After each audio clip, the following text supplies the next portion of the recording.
So, Chris, the question that I really want to bring to you is, if we think about the rebuilding of the South African economy and we bring Minister Mboweni back into the picture with his supplementary budget, where he went and outlined some really, really ambitious targets in the medium term, can he fulfill them?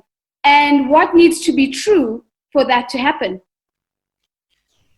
Yeah, thanks for the easy question. Yeah, he can. Look, the key there is the debt to GDP trajectory. And what was presented in the supplementary budget was that it would peak in 2023, 2024, somewhere around there, and then start to roll down if action was taken. Now, the key is, what is that action? We're only going to find out in October. What needs to happen is that the South African government has to control their expenditure. We cannot easily and will successfully tax our way out of this problem. They mentioned that they are going to increase taxes by a small amount, 5 billion rand next year and a few more billion rand the year after. But the reality is the hard work has to come from expenditure. They have to control it. And there's been little evidence of them being able to do so thus far. And what that's led to is a position where our interest bill is roughly 20% of government revenue. It's twice what we spend on capital goods. It's roughly what we spend on health services. It's not sustainable.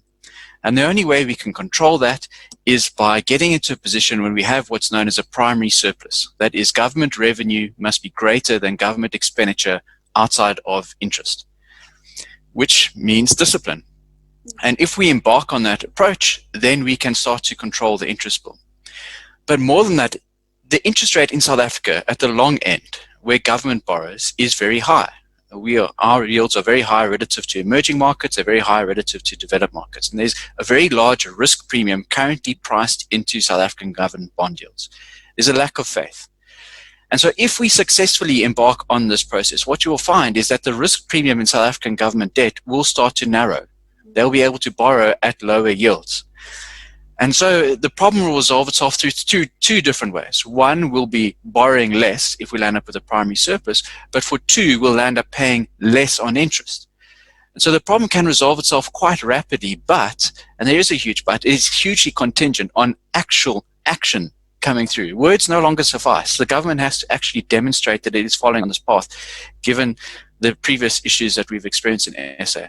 So can we do it? Yes, it is going to be difficult. There are political interests that, of course, are going to be very upset with cuts in the budget, vested interests that will object. But we have no choice, and we have to do it. And should we do it, I think we'll find that the recovery will be swifter than is broadly expected.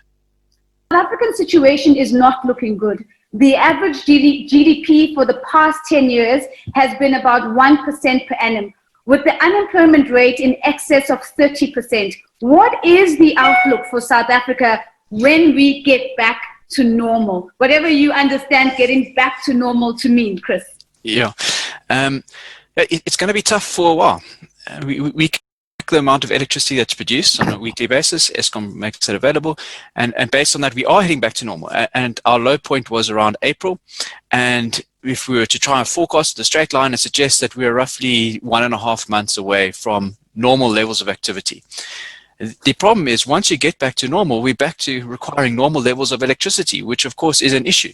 And we land up with supply constraints from that side. In addition, at that point, we're going to have higher debt to GDP than we had before. So what does it mean? It does mean, from South Africa's perspective, our potential growth rate is still constrained because of a lack of investment or appropriate investment, and Eskom will be an albatross around our neck for some time, maybe until August next year, maybe a bit longer. And we're going to have more debt to pay off. But at the same time, it means that there is greater urgency for reform. And we're seeing announcements come through from Treasury along that line. And we really, as mentioned earlier, we need to see delivery. But the time is now, and it's just increased pressure on them for that.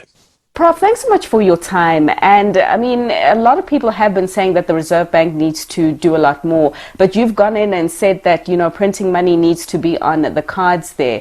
Why should this be part of South Africa's economic recovery plan? Well, to help the recovery, and I think to compensate people for their loss of income and output, the government has to spend more, significantly more. How much more? It's a big number, but I believe we're going to hear tonight how much more. But funding that expenditure in the normal way would be prohibitively expensive. If you had to raise debt from the market, if you could raise debt from the market, you'd be paying around 10% a year of interest. And that would add enormously to the burden of debt on the taxpayers. So this is a crisis. It's a crisis caused by government. Government said, stop working. Government must spend more. And it must do so in the cheapest way possible. And that means creating money to the purpose. And it's a temporary exercise. It doesn't mean you create money permanently, but to address this crisis, where there's a collapse in output, where you need all the help, you spend more and you print money. It's what every central bank around the world will be doing, is doing. So there's no disgrace. There should be no embarrassment. Every central it bank. Just makes sense.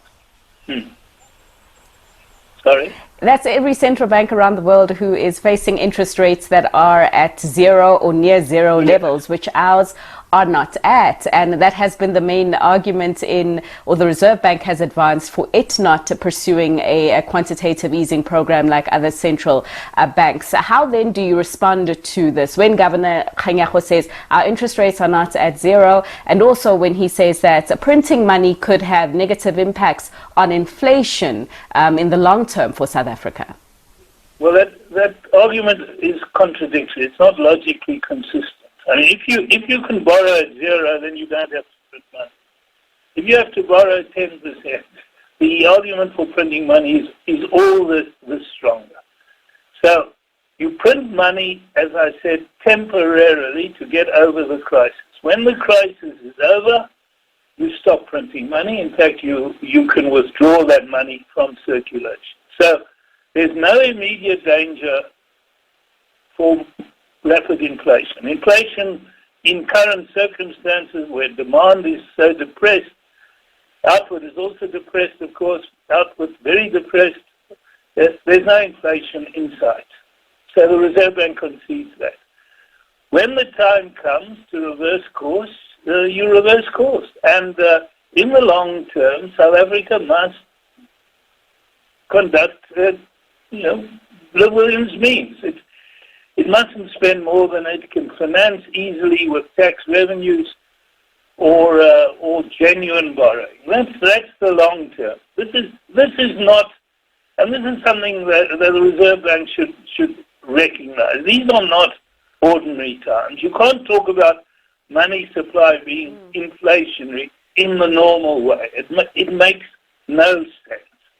So they've got to abandon, if they still have these ideas, that these are normal times, and you'd be giving the wrong signal to the market.